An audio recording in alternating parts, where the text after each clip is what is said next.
না দেখলে কি হবে, কি যে ছিল এটা আল্লাহ জানে, নবীজি জানে। সুবহানাল্লাহ। আবু হুরায়রা এবার চাদরটা বটো, পেঁচাও পেঁচাও, তো পেঁচাইস এইভাবে, আপনার পেঁচাইস। পেঁচানোর পর আল্লাহ নবী বললেন চাদরটা এবার নিজের সাথে লাগাও। আবু হুরায়রা বলেন ফাযামামতুহু ইলা সাদরি, চাদর আমি আমার বুকের সাথে লাগাইলাম। ফামা নাসিতু শাইআন বাদা, চাদর আমার বুকের সাথে লাগানোর পর আমি আমার জীবনে যা শুনি আর কখনো ভুলি না। এগুলো ওনার মেধার রহস্য। তো তৃতীয় রাত চোর আইসা কয়, আবু হুরায়রা আমার তুমি ছেড়ে দাও, আমি তোমার বিদ্যা শিখিয়ে দিই। তো সাহাবী আবু হুরায়রা মনে মনে চিন্তা করলেন, বিদ্যা শিখা যাবে তো ভালোই, অফার তো সুন্দর। আচ্ছা ঠিক আছে, তুমি আমার বিদ্যা শিখাও, ছেড়ে দেব। রাজি হয়ে গেছে। চোর আবু হুরায়রা রাদিয়াল্লাহু তাআলা আনহুকে বলে, আবু হুরায়রা ইযা আওয়াইতা ইলা ফিরাশিকা ফাকরা আয়াতাল কুরসি। আবু হুরায়রা তুমি যখন বিছানায় যাইবা তখন তুমি আয়াতুল কুরসি পড়বা। সূরা শিখায়, যখন তুমি বিছানায় যাইবা তখন তুমি আয়াতুল কুরসি পড়বা। فإنه لا يزال عليك من الله حافظ ولا يقربنك شيطان حتى تصبح। বিছানায় যাওয়ার পর যদি আয়াতুল কুরসি পড়ো, সারা রাত আল্লাহর পক্ষ থেকে একজন ফেরেশতা তোমাকে পাহারাদারি করবে। সকাল পর্যন্ত শয়তান তোমার কাছে আসতে পারবে না। এই জন্য আমাদের যুবক ভাইয়েরা, যুবতী বোনেরা রাতের বেলা আয়াতুল কুরসি পড়ে না, এই টেনশনে যদি শয়তান না আসে। আয়াতুল কুরসি পড়লে তো শয়তান আর আসবে না, আর শয়তান না আসলে রাত ৩টা-৪টা পর্যন্ত চালানো যাবে না, টিভির রিমোট টিমোট হাতে আসবে না, কারণ শয়তান এসে তো ঘুষাবে না। আয়াতুল কুরসি পড়ে ফেললে আপনি একটা বাইন্ডিং এর মধ্যে ঢুকে গেলেন, তখন আর ইবলিস এসে যে আপনার খুশাবে সুযোগ নাই, দেখবেন অটোমেটিক আপনার চোখে ঘুম ঘুম বাবা এসে যাবে।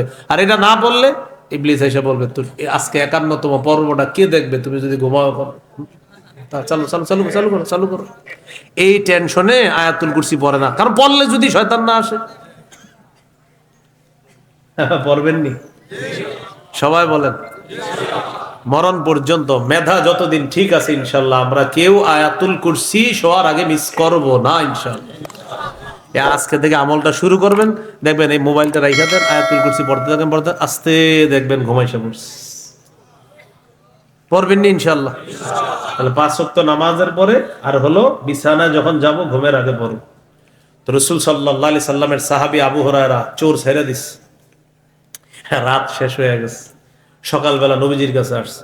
আবু হুরায়রা ঘটনা কি, কালকে তো চোর আসছে, ছেড়ে দিছো আবার? হুজুর কালকে আমি পুরা পাক্কা নিয়ত করছি আপনার কাছে নিয়ে আসবো। আমারে বিদ্যা শিখাই দিস, আমারে বলছে আমারে বিদ্যা শিখাইলে আমি তারা যেন ছেড়ে দেয়। আমিও রাজি হয়ে গেছি হুজুর, লোভ সামলাইতে পারি নাই বিদ্যার, তো এই জন্য আমি বিদ্যা শিখানোর এই শর্তে আমি তাকে ছেড়ে দিছি। নবীজি বললেন, কি বিদ্যা শিখাইছে বলো তো? আবু হুরায়রা রাদিয়াল্লাহু তাআলা আনহু বললেন, চোর আমাকে বলছে আমি যখন বিছানায় যাব আমি যেন আয়াতুল কুরসি তেলাওয়াত করি, আল্লাহর পক্ষ থেকে একজন ফেরেশতা সারা রাত আমাকে পাহারাদারি করবে। শুধু তাই নয়, সকাল পর্যন্ত শয়তান আমার কাছে আসতে পারবে না। নবীজি বললেন, কদ সাদাকাকা, চোর গত রাতে তোমাকে যা বলছে সত্য কথা বলছে, তবে ওয়া ইন্নাহু কাযুব, এই চোর হলো দুনিয়ার সবচেয়ে বড় মিথ্যাবাদী। ও দুনিয়ার সবচেয়ে বড় মিথ্যাবাদী, কালকে চিপায় বইরা সত্য কথা বলছে, কিন্তু ও মিথ্যাবাদী। তা'লামু মান তুখাতিবু মুনযু সালাসি লায়াল, আবু হুরায়রা গত ৩ রাত তুমি কার সাথে কথা বলছো জানো কিনা?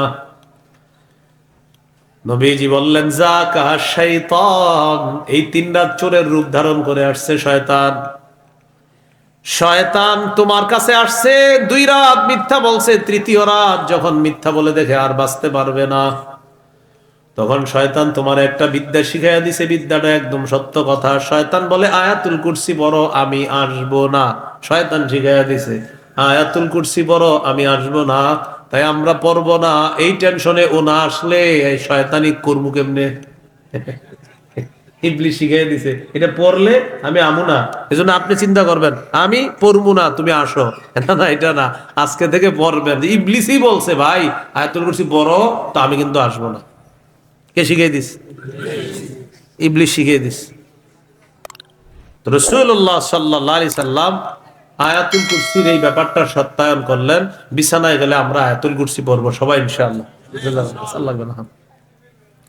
এবার আমরা মূল আলোচনায় যাই। আল্লাহু লা ইলাহা ইল্লাহু, বলেন আল্লাহ, তিনি ছাড়া কোনো ইলাহ নাই। এই বাক্যটি তাওহীদের বাক্য, তাওহীদের জন্য মৌলিক চারটি শর্ত একদম মনে রাখবেন কথাগুলো। 1 নম্বর, আল্লাহ ছাড়া কোনো ইলাহ না, এই বিশ্বাস নিয়ে মৃত্যুবরণ করা। 2 নম্বর শর্ত, আল্লাহ ছাড়া কোনো ইলাহ নাই, এই কথায় সামান্য সন্দেহ করা যাবে না। 3 নম্বর, আল্লাহ ছাড়া কোনো ইলাহ নাই মুখে বলার পাশাপাশি অন্তরে বিশ্বাস করা।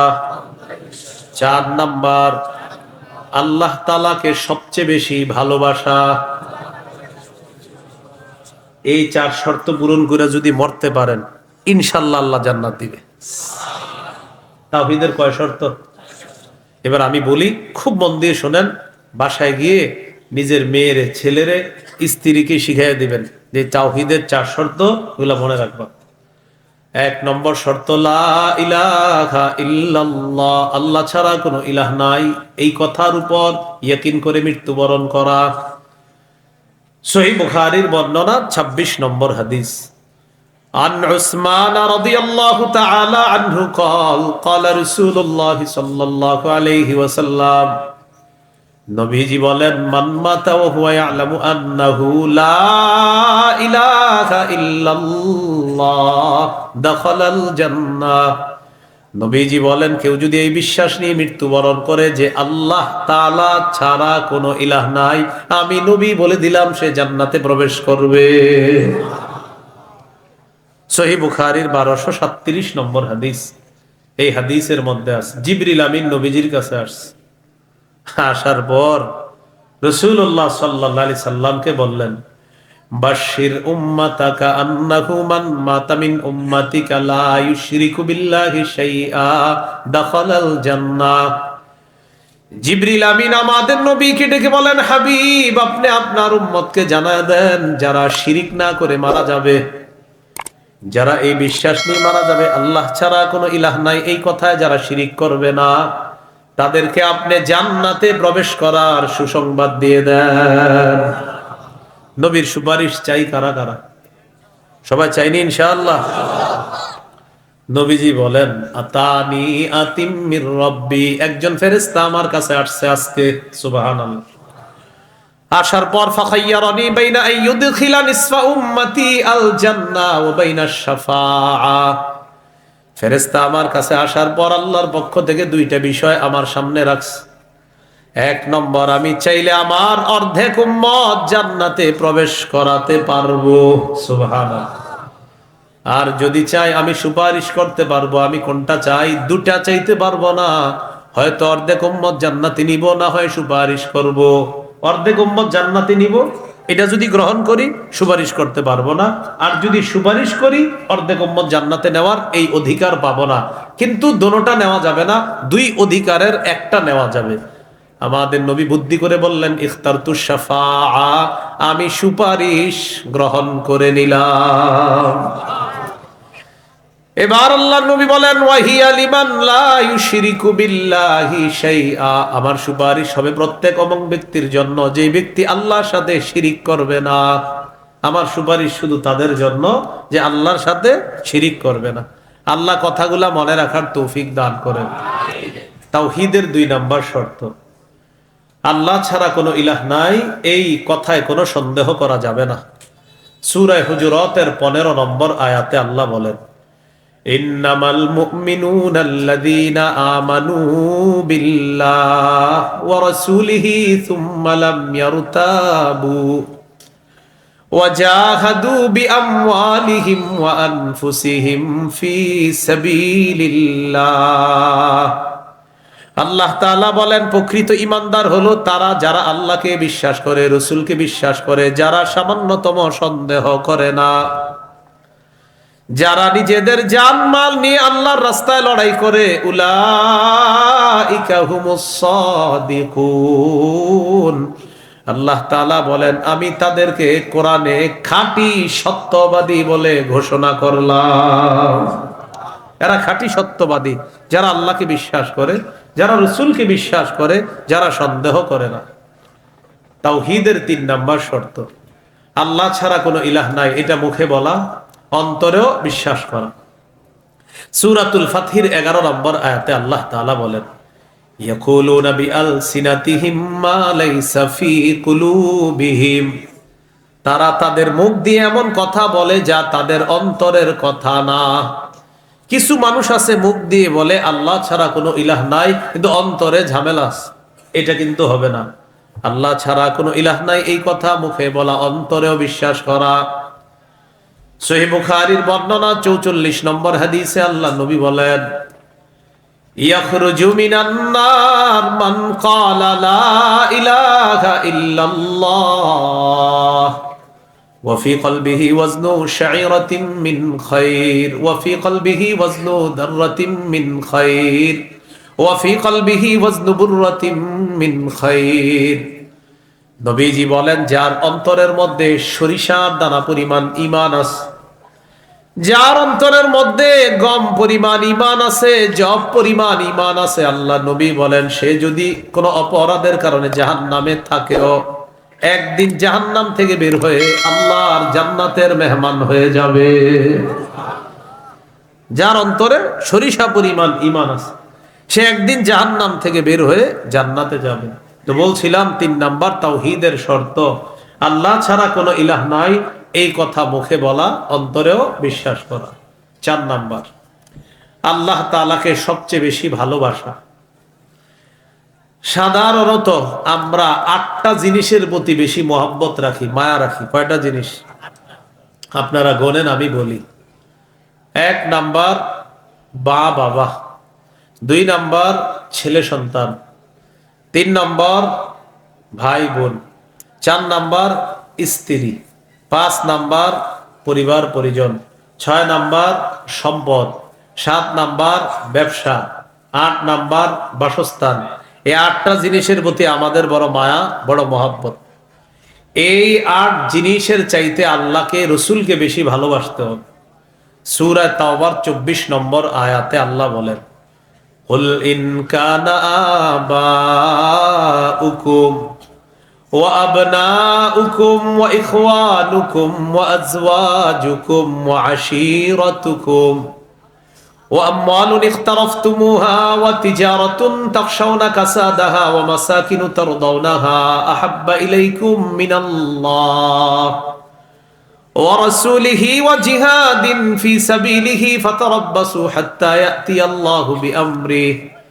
আল্লাহ তাআলা বলেন, নবী আপনি বলেন, যদি তোমাদের মা বাবা, যদি তোমাদের সন্তান, যদি তোমাদের ভাই বোন, যদি তোমাদের স্ত্রী, যদি তোমাদের পরিবার পরিজন, যদি তোমাদের সম্পদ, যদি তোমাদের ব্যবসা, যদি তোমাদের বাসস্থান, এই 8টা জিনিস যদি আল্লাহ এবং তার রাসূল এবং জিহাদের চাইতে বেশি প্রিয় হয়, ফাতারাব্বাসু হাত্তা ইয়াতিয়াল্লাহু বিআমরি, অপেক্ষা করো আল্লাহর আযাবের অপেক্ষা, আল্লাহ তাআলা আযাবের অপেক্ষা করো। বলি নাউজুবিল্লাহ।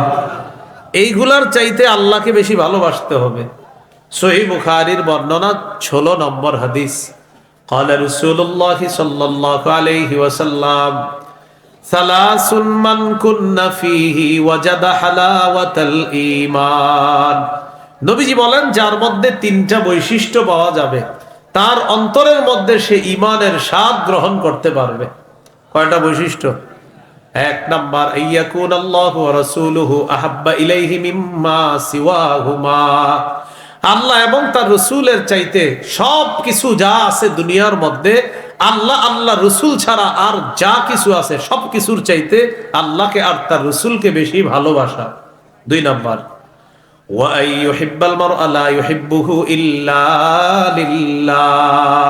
কোন মানুষকে একমাত্র আল্লাহর জন্য ভালোবাসা। 3 নাম্বার,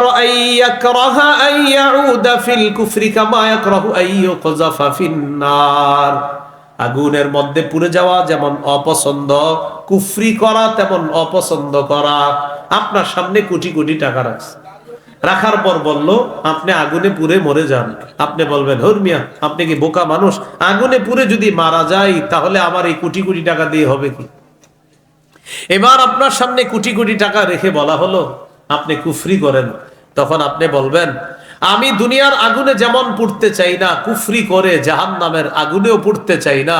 নবী বলেন কারোর মধ্যে যদি এই অনুভূতি থাকে আমাকে পুরা দুনিয়া দিলেও আমি আগুনে পুড়ব না, তেমনি ভাবে পুরা দুনিয়া দিলেও আমি কুফরি কথা কর্ম করব না, আল্লাহ তার অন্তরে ঈমানের স্বাদ তৈরি করে দিবেন। তাহলে এই 3টা বৈশিষ্ট্য। 1 নম্বর, আল্লাহ আর তার রসুলকে বেশি ভালোবাসা। আল্লাহ আমাদের সকলকে আমরা যেন আল্লাহকে বেশি ভালোবাসতে পারি আল্লাহ তৌফিক দান করেন। তাওহীদের কয় শর্ত? বলেন কয় শর্ত? আল্লাহ ছাড়া কোনো ইলাহ নাই এই বিশ্বাস নিয়ে মরা, আল্লাহ ছাড়া কোনো ইলাহ নাই এটাতে সন্দেহ না করা, আল্লাহ ছাড়া কোনো ইলাহ নাই এটা মুখে বলা অন্তরে বিশ্বাস করা, আল্লাহ ছাড়া কোনো ইলাহ নাই এটা প্রমাণ করব আল্লাহকে সবচেয়ে বেশি ভালোবাসি। এই গেল আল্লাহু লা ইলাহা ইল্লাহু। এবার আল্লাহ বলেন আল হাইয়ুল কাইয়্যুম। আল হাইয়্যু অর্থ যিনি চিরঞ্জীব, যাকে মৃত্যু স্পর্শ করে না। আল কাইয়্যুম যিনি চির প্রতিষ্ঠিত। আল হাইয়্যু মানে হলো এমন রব যে রবকে কখনো মৃত্যু স্পর্শ করে নাই, কখনো করবে না। সূরা আর রহমানের 26-27 নম্বর আয়াতে আল্লাহ তাআলা বলেন কুল্লু মান আলাইহা ফানি ওয়া ইয়াবকা ওয়াজহু রাব্বিকা যুল জালালি ওয়াল ইকরাম। আল্লাহ তাআলা বলেন সব ধ্বংস হয়ে যাবে, তোমার মহামহিম সম্মানের রব একমাত্র আল্লাহ তাআলা বাকি থাকবে, আর সব ধ্বংস হয়ে যাবে। বলেন তো মৃত্যু যাকে স্পর্শ করবে না তিনি কে? এই হলো চিরঞ্জীব রব আল্লাহ। এবার আল্লাহ বলেন আল কাইয়্যুম যিনি চির প্রতিষ্ঠিত। এই মাদ্রাসা মসজিদের সামনে দেখবেন লেখা আছে প্রতিষ্ঠিত অত সালে, চির প্রতিষ্ঠিত লেখা নাই। স্কুল কলেজ ইউনিভার্সিটির সামনে দেখবেন লেখা আছে প্রতিষ্ঠিত, চির প্রতিষ্ঠিত লেখার সাহস কারো নাই।